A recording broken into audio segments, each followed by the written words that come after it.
Hi friends, మీరేం curry చేస్తున్నారు? నేనైతే ఈ కంటిన్యూ వర్షాల వల్ల మసాలా కర్రీలు ఎక్కువ తినాలనిపిస్తుంది. అందుకే వంకాయ పచ్చిశనగపప్పు చేస్తున్నాను ఫ్రెండ్స్. అయితే వంటలు కొన్ని కొన్ని మా అత్త దగ్గర నేను నేర్చుకున్నాను. కొన్ని కొన్ని నా సొంతగానే చేసుకున్నాను ఫ్రెండ్స్. చిన్నప్పటి నుంచి వంట అంటే చాలా ఇంట్రెస్ట్ నాకు. అయితే మా అత్తగారు గయ్యాలా సాఫ్టా ఏంటి అనేది నెక్స్ట్ మంత్ ఎప్పుడో ఊరెళ్ళినప్పుడు లైవ్లో ఆవిడ ముందే నేను వీడియోస్ చేసి మీకు చెప్పాలనుకుంటున్నాను ఫ్రెండ్స్.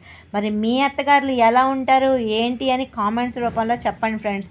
అప్పుడు నేను మా అత్తగారిని మీకు పరిచయం చేసి ఆవిడ ఏంటని ఎంత ధైర్యంగా చెప్తానో మీరే చూస్తారు కదా. మొహం మీద అలా చెప్పాలన్నా కూడా ధైర్యం ఉండాలి ఫ్రెండ్స్. కాబట్టి నేను ఏం చెప్తానా ఏంటని మీరు వెయిట్ చేయాల్సిందే. ఎందుకంటే అత్తా కోడళ్ళ మ్యాటర్ అంటేనే యమా ఇంట్రెస్ట్ ఫ్రెండ్స్. నేనైతే ఫుల్గా కొత్తిమీర వేసేసి లంచ్లో పెరుగు చట్నీ కూడా చేసుకుని కుమ్మి పడేశాను ఫ్రెండ్స్. Boy friends.